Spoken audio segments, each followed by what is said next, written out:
आज तो ऐसा लगता है कि विश्वविद्यालय समाज से भी ज्यादा जकड़न जो है, जातिगत आधारित द्वेष जो है, वो विश्वविद्यालयों में कई बार देखने को मिला।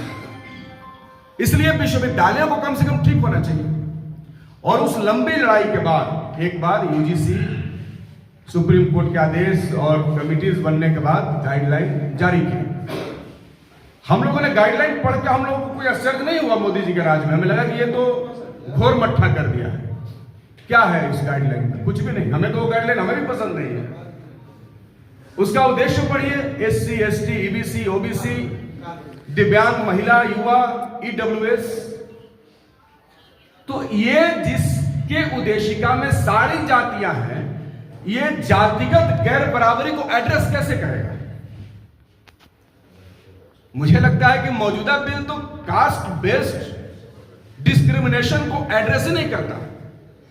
तो हम तो लड़ाई शुरू करने वाले थे इसको और सशक्त बनाने के लिए, लेकिन देश में कुछ यूं हुआ कि कुछ लोग, हमने तो पूछा सामान्य जाति के कई सारे अपने मित्रों से, दोस्तों से कि भाई EWS इसमें है, तो फिर विरोध कौन कर रहा है और क्यों कर रहा है? तो सारी जातियां हैं, कोई जाति वंचित है क्या इस बिल से? तो विरोध हो क्यों रहा है जब तुम भी हो?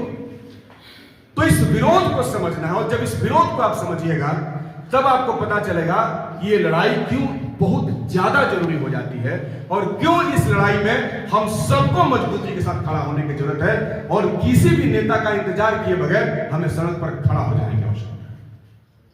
साफ तौर पर ये वो लोग हैं जिन्होंने अपना जन्मसिद्ध अधिकार मान लिया है और मनुस्मृति की उस व्याख्या को ही अपने लिए संविधान मान लिया है, जिसमें वो कहता है कि अमुक जातियों में जन्म लेने से व्यक्ति को श्रेष्ठ माना जाता है और विभिन्न जातियों में जन्म लेने से व्यक्ति को नीच माना जाता है। जातियों में जन्म लेने का आधार श्रेष्ठता का और नीचता का प्रमाण जो मानते हैं, और जो मानते हैं कि चूंकि हमने श्रेष्ठ कुल में, श्रेष्ठ जाति में जन्म ले लिया, इसीलिए हमारा यह जन्मसिद्ध अधिकार बन गया है कि हम किसी को लात मार सकते हैं, जूता मार सकते हैं, गाली दे सकते हैं और हम जो भी चाहे वो कर सकते हैं। उन्हें लगता है कि इस तरीके के कानून, इस तरीके की लड़ाइयां जो इस देश के अंदर शुरू हुई है, ये हमारे जन्मसिद्ध उस अधिकार को खत्म कर रही है, उसको खत्म करके खारिज कर रही है और उनको हमारे बराबर ला करके